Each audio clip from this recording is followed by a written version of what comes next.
আসসালামু আলাইকুম গাইস, তোমাদের মাঝে আমি আরো একটি নতুন রেসিপি নিয়ে চলে এসেছি, চিকেন চাউমিন। তো চিকেন চাউমিনটা আমি রান্না করব। তোমরা আমার সাথেই থাকো কিভাবে রান্না করতেছি। আর আমার রেসিপি যদি তোমাদের ভালো লাগে তাহলে আমাকে লাইক কমেন্ট শেয়ার করে দেবে। আমার চ্যানেলটি অবশ্যই সাবস্ক্রাইব করবে আরো নতুন ভিডিও পাওয়ার জন্য। তাহলে চলো আমি চিকেন চাউমিনটা কিভাবে রান্না করি এটাই তোমাদের সাথে শেয়ার করব। আমি চাউমিন রান্না করার জন্য এখানে নিয়েছি 200 গ্রাম চিকেন। এখন আমি মেন কোর্সে চলে যাব। এখন আমি চলে আসলাম মেন রান্নায়, চুলায় বসিয়ে দিলাম একটা প্যান। এখন দিয়ে দেব এর ভিতরে তেল।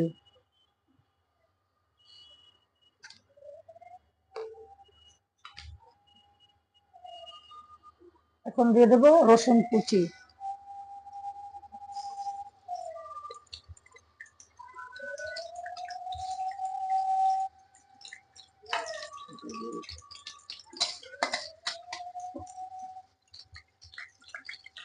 রসুন কুচি দিয়ে দিচ্ছি। এখন দিয়ে দেবো এর ভিতরে আমি চিকেন।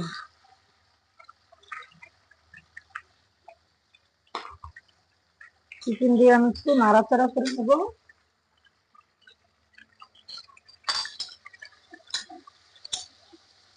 আমি খুব সহজ ভাবে চিকেন চাউমিন রান্নাটা দেখাচ্ছি। যে কেউ আমার রেসিপিটা ফলো করলে চিকেন চাউমিনটা এইভাবে সহজভাবে রান্না করে নিতে পারবেন।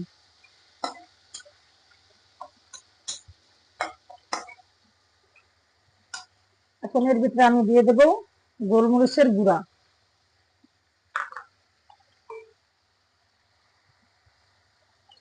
দিয়ে দেব আধা চা চামচ লবণ।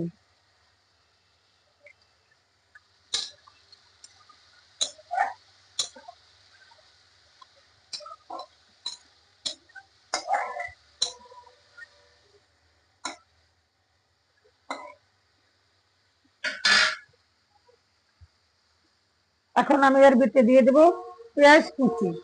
পেঁয়াজ কুচিটা এখনই দিতে হবে। দিয়ে দিলাম পেঁয়াজ কুচি।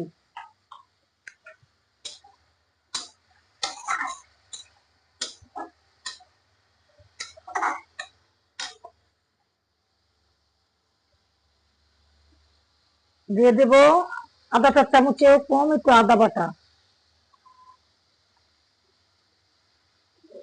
তারপর দিয়ে দেব রসুন বাটা।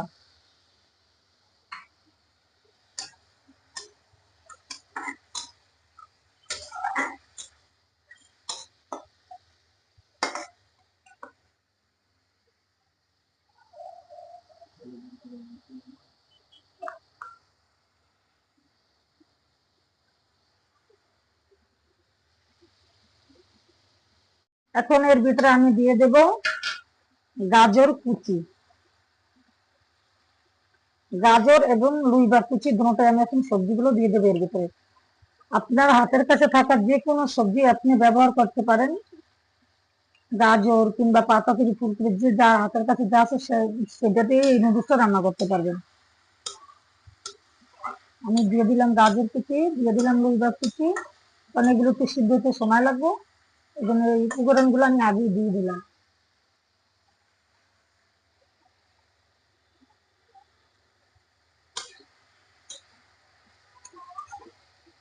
এগুলো একটু সিদ্ধ হতে থাক। এখন আমি এর ভিতরে দিয়ে দেবো টমেটোর কুচি। কারণ টমেটোটা আমি আগে দিই নাই, টমেটোটা নরম হয়ে গলে যাবে এই কারণে। দিয়ে দিলাম 3টি কাঁচামরিচ। এই উপকরণটা অবশ্যই পরে দিতে হবে, নাহলে সবজির সাথে টমেটোটা যদি একবারে দিতে যান টমেটোটা গেলে একবারে হয়ে যাবে, নরম হয়ে যাবে। এই জন্য টমেটোটা এই সময় দিতে হবে। এখন এর ভিতরে আমি দিয়ে দেব নুডলসের যে মশলা সেগুলো অ্যাড করে দেবো। এখন আমি যেহেতু আমি 2 প্যাকেট নুডলস রান্না করতেছি, 2 প্যাকেট মশলা এর সাথে এখনই দিয়ে দেবো। তবে সব মশলা উপকরণের সাথে মশলাটা খুব ভালোভাবে মিশে যাবে, এর জন্য আমি মশলাটা এখন দিয়ে দিলাম। আরো আমি দেবো এর ভিতরে টমেটোর সস। এখন এটা আমি দিয়ে দেবো। দিয়ে দিলাম টমেটোর সস। টমেটোটা পরে দেওয়ার কারণ একটাই যে টমেটোটা গলে যাবে, কারণ সবাই জানেন যে টমেটোটা যদি আমি সবজির সাথে একত্রে দিতে যেতাম তাহলে এতক্ষণে টমেটো গলে যেত, দেখাই যেত না। এই কারণে আমি টমেটোটা সবাই মানে পরে দিলাম। আমি যে সবজিগুলো নিছি, আপনারা চাইলে আপনাদের মন মতো আরো সবজি আছে, যেমন ক্যাপসিকাম, পাতাকপি বলেন, গাজর, যে যা দিয়ে রান্না করেন আপনার হাতের কাছে থাকা যে কোনো সবজি দিলেই হবে।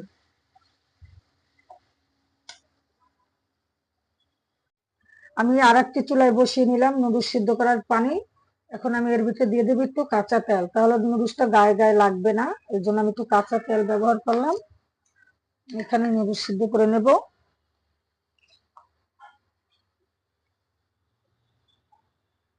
ফিরে আসছে পানিটা গরম হওয়া পর্যন্ত।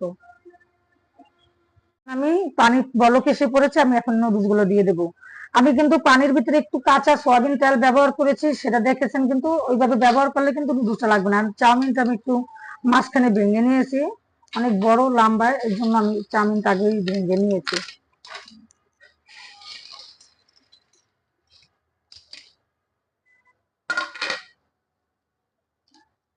এখন এটা 2 থেকে 3 মিনিট সিদ্ধ করে নিলেই হবে। এভাবে করে একটু ঢাকা দিয়ে রাখি, তাহলে বলকটা তাড়াতাড়ি চলে আসবে। চাউমিনটা সিদ্ধ হয়ে গেছে, আর আমি এটা ছেঁকে নেব। এটা চাউমিনের ভিতরে ছেঁকে নিলাম। এখন এর ভিতরে আমি একটু ঠান্ডা পানি দিয়ে দেব। ঠান্ডা পানিটা দিয়ে দিলে হয় কি, যে নুডলসটা গায়ে গায়ে লাগবে না, এই জন্য আমি একটু ঠান্ডা পানিও দিয়ে দিলাম। এই যে আমার চাউমিনটা দেখছেন একবারে ঝুরঝুরা করে নিলাম। এইভাবে করে নেবেন, সাথে সাথে একটু ঠান্ডা পানি দিয়ে দেবেন।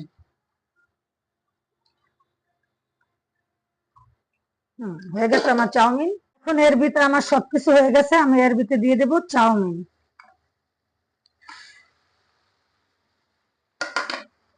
চাউমিনটা দিয়ে আমি এভাবে নাড়াচাড়া করে দেব।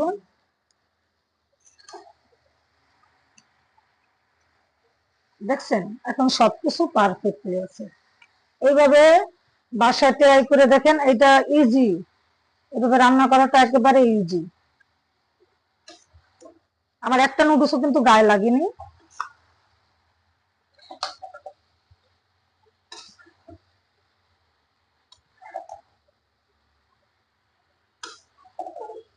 দেখছেন একটা নুডলস গায়ে গায়ে লাগেনি। আর এইভাবে যদি এই পদ্ধতিতে যদি আপনারা রান্না করেন, রান্না করার পর ট্রাই করেন, না করলে বুঝতে পারবেন না, অনেক মজা হয়। আমি যেইভাবে রান্নাটা করছি আপনারা সবাই এইভাবে রান্নাটা করবেন, প্লিজ একবার হলো ট্রাই করে দেখবেন।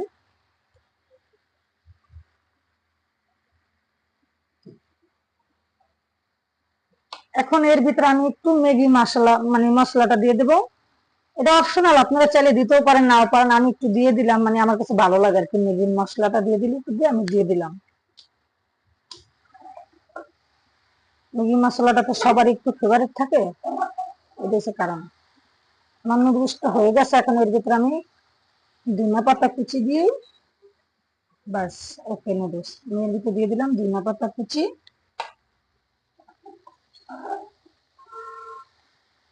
আমি যেভাবে রান্না করছি গাইস, এইভাবে তোমরা একবার হলো ট্রাই করে দেখবা, যে না আপু রান্নাটা কেমন হয়েছে, ট্রাই করে তারপর কমেন্টে জানাবা। এখন আমার রান্নাটা হয়ে গেছে, শেষ আমার রান্না।